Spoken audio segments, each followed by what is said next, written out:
G'day and welcome to the video. It's time for hard survival run number 7. I'm starting to get really good at this create new world screen. We're still with the same mods as we had last time, so that's system and baseline mod. Other than that, the rules and setups remain the same. And I've spawned into a desert. I can already see a jungle, which is going to be nice. And it seems that there's some sort of high wind since it looks like there's blowing sand. The mini-map shows what looks like an interesting mix of biomes in my immediate vicinity. Well, this could bode well for this playthrough.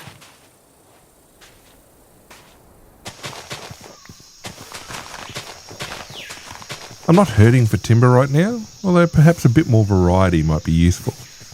But the maps are showing a concerning lack of surface level, or even surface accessible, stone. Well, an azalea tree. My first hints of an exciting underground environment. And it's midday on the first day, and I've met my first potential friend. A couple of seeds later, and I now have a friend.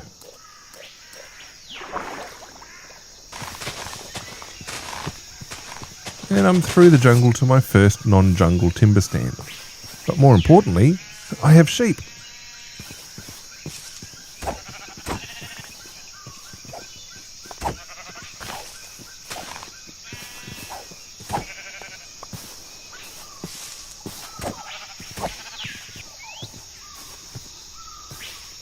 Now, that's a nice looking village over there. Its layout may not be great for extracting villager friends, but it's worth going over and having a look at it anyway. And what a lucky hay bale to have a field like this just to frolic in all by itself. Now, as much as I detest them, stony shores do provide quite a lot of accessible ores.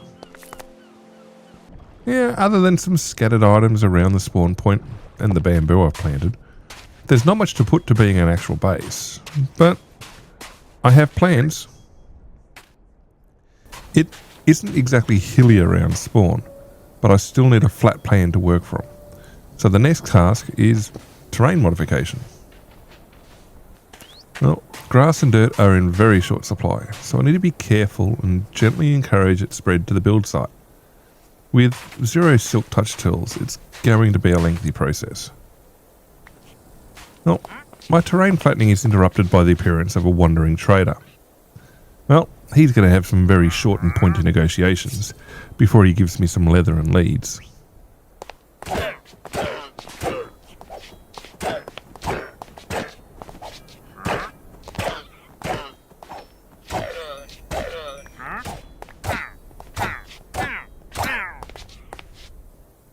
Now, deserts don't get rain, but the shaders certainly step in with a spooky experience when rain is falling elsewhere. Using red sandstone as a marker for the floor plan of the base seems to work well, but the use of normal sandstone as the walls just doesn't seem to give enough contrast. It doesn't seem to pop. Even if it's a fairly bland sandstone room, I can kind of see the base starting to take shape, and it whispers promise of something yet to come. I wish I just had an alternative block for the walls at this point.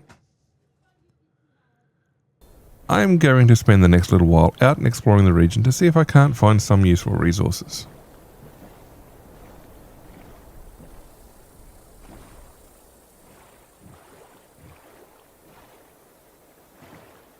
Now, that was a great trip. It helps if I take a bed with me. And some additional food. Look at that, I've got my first big find. Courtesy of the world map. It looks to be quite a decent desert village that has a water level access, and, well, there's still some unexposed map areas. I'm fairly sure I'm going to be able to directly boat to my base from there. Now, these azalea are going to be something of a common find on this trip. I don't really take a look at their distribution until much later on, but they're definitely something to think about for future underground exploration. Now that I've seen a couple of them and marked them on the world map, I got a pretty good idea of what an azalea looks like just from the map's view.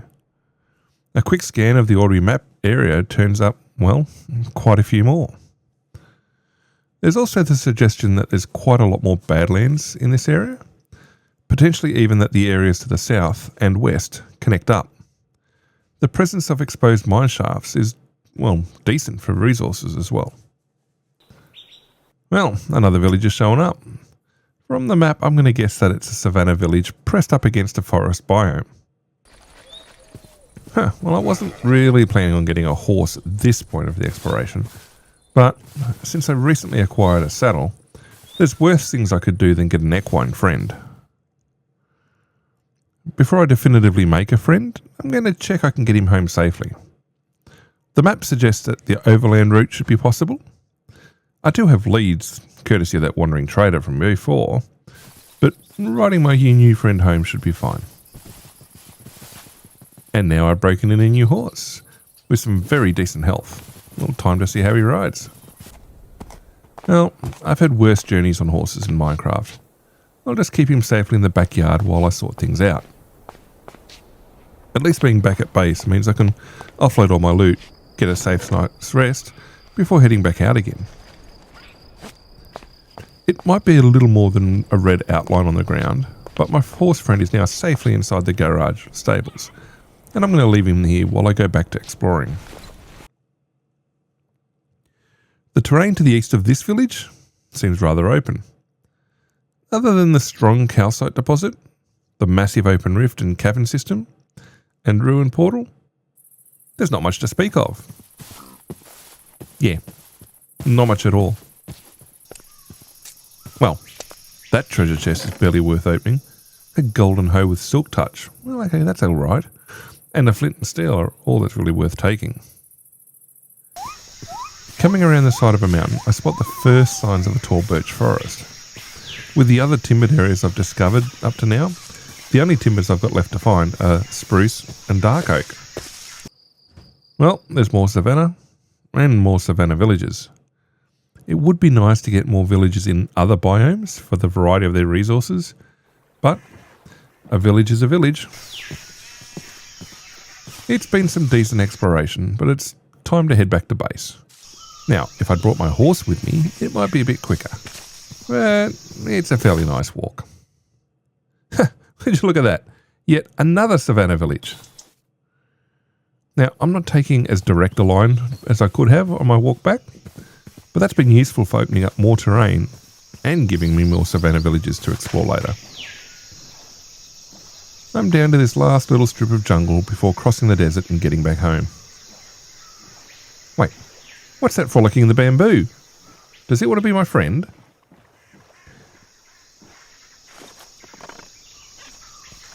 Alright, change of plan. I'm going to have to row my way home, courtesy of bringing a new friend along. I'm not sure I would have spotted it otherwise, but that does look like some exposed terracotta bands in the Badlands to the west, and some way off to the east as well. Perhaps some sort of terracotta would be a better choice of building block for the base than sandstone. We make it safely back home, and the next morning I move my new friend into the backyard where he can hang out safely until I work out a proper place for him to live.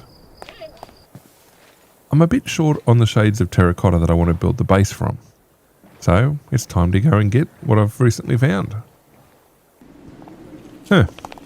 Well, it looks like they're busy sorting out their differences. I'll just sit back here and let them take care of things before swooping in and cleaning up whoever is left. I wake to find an armoured zombie cleric? Now that sounds like the beginning of an awesomely terrible movie. With this particular resource pack and shader combination, the white terracotta looks rather, well, pinkish.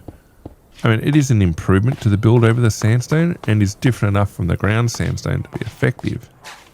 But is it the right colour? Well, guests at this stage of the build are a bit rude. I'll have to ask them to come back later.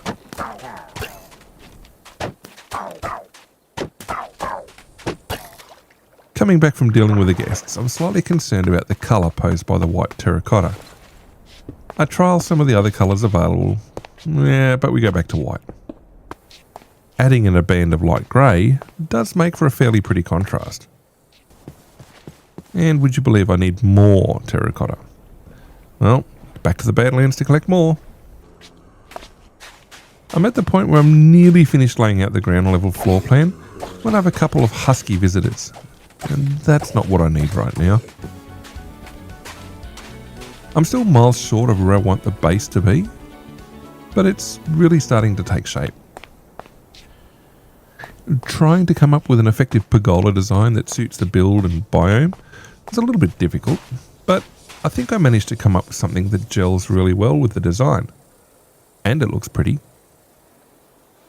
Now, if I stared any harder at the camera, I'd break through the fourth wall. Now, most of the house looks pretty good, but the garage isn't built yet, and I need that to keep my horse from drying out in the sun. So that means more white terracotta. So another trip to go fetch. Now, I'd previously marked this temple as something to investigate. Now's as good a time as any to clear it out. Right, I have two choices for sleeping. Inside the temple and risk mob spawn, or outside in the fresh air. I picked outside as the best place to sleep, which quickly becomes a nightmare. Outside was not better in any way.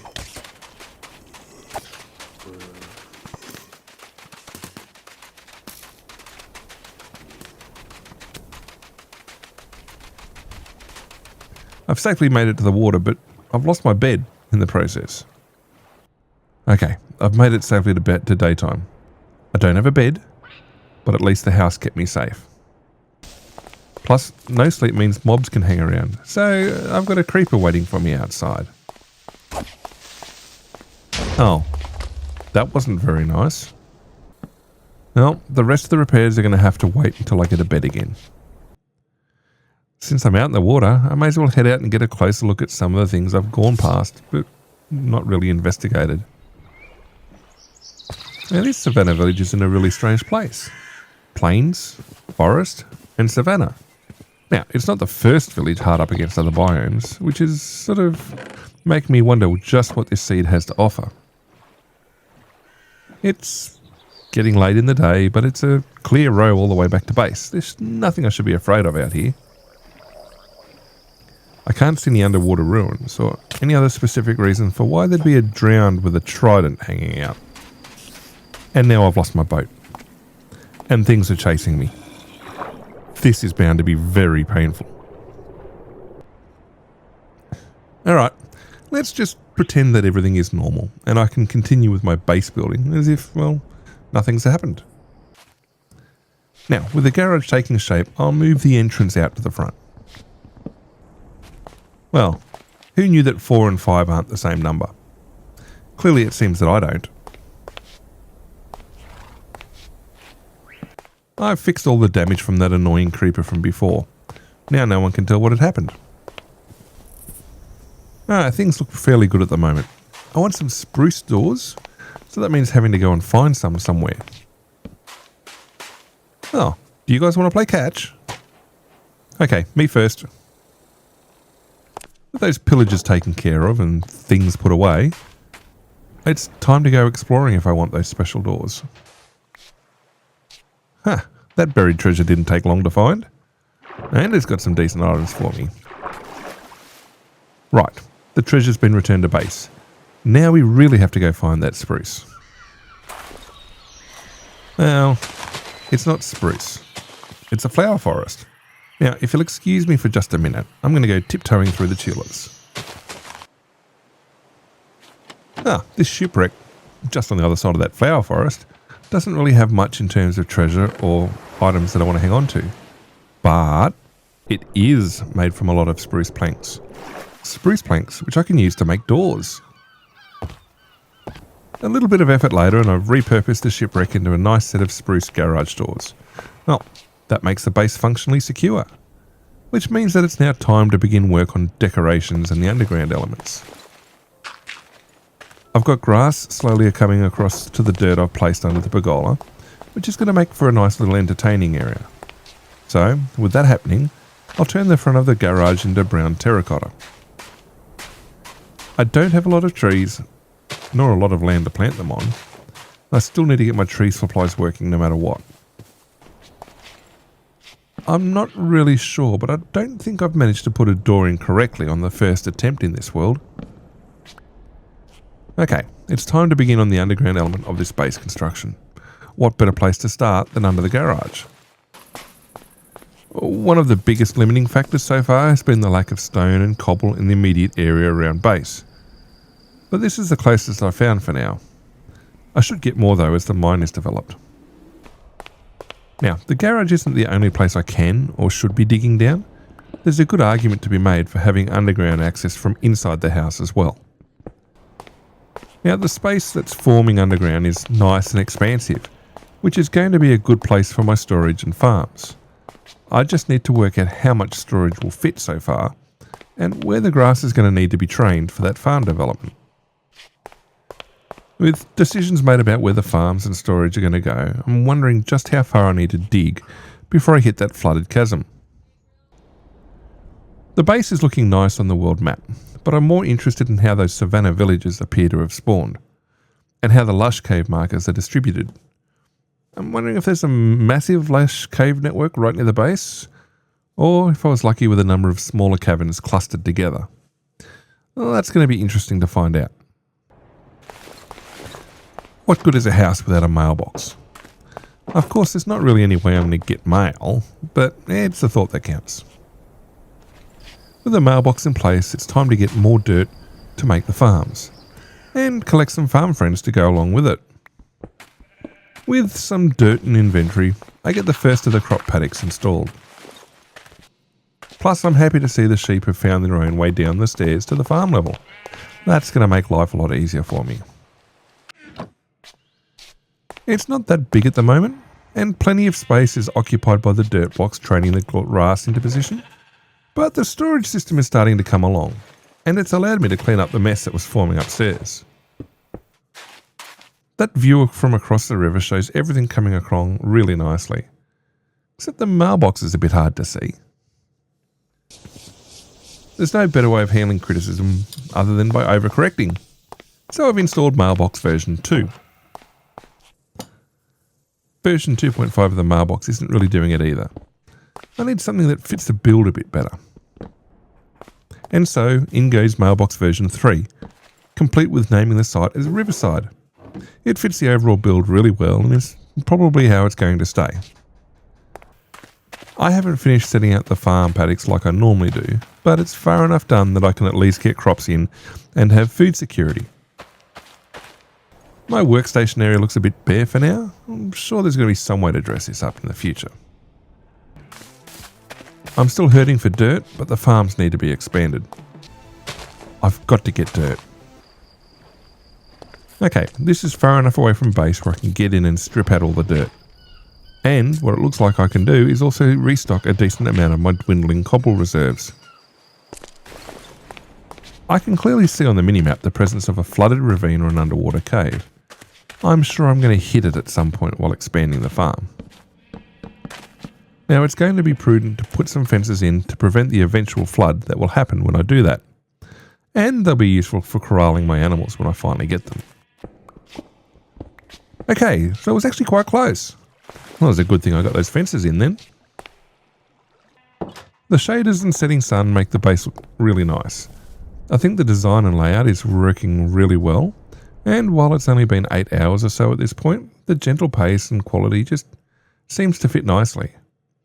Even if my chat had been mean about my mailbox.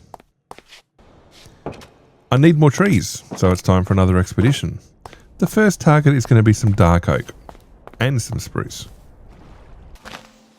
And now I have enough dark oak saplings and mushroom to make the initial goal of the expedition worthwhile. The map doesn't show any clearly identifiable spruce, but those trees in the snow line are likely to be some. That means I'll get both of my expedition targets. Lo and behold, now I have my spruce. The map is promising for extra exploration and support, but there's work to be done back at base. Alright, it's time, after more than 8 hours of gameplay, to finally create my mine levels. That also means thinking about where I'm going to place my nether portal.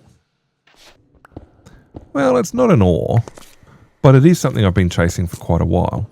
A local supply of cobble. That means no more remote trips for precious cobble. Oh. It leads into the depths of the river. I'm going to have to use tons of that precious new cobble to bridge this flooded zone. I'm used to the more regular layout of the hardcore base where everything has a very neat place to be. With the environmental limitations I've got here with this setup, I've got to be creative about where I start putting things like villager breeders and trading halls. Well, since I have a lot more sand than I do cobble, and using sand to create a dry path for the mine access tunnel might be slow and efficient, it at least keeps me breathing air. And now the last little bits of my cobble get placed. It's clear that I haven't finished crossing the flooded zone, so I've got to go get more. Well, the sand method's been safe. It's been extraordinarily slow.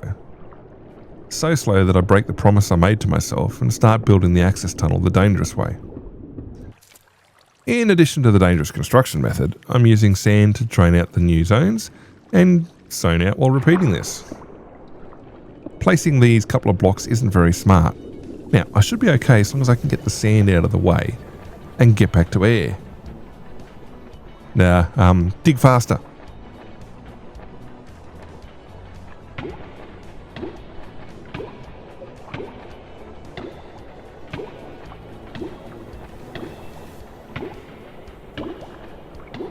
Whew, I'm burned through. I have half a heart. Back into air. I survived my own stupidity. Oh. No. No, I didn't survive. At least I know now that there's dry land drowning in this game. Well, according to our rules, that's it for this world. The next one is a hardcore world. We'll see you then.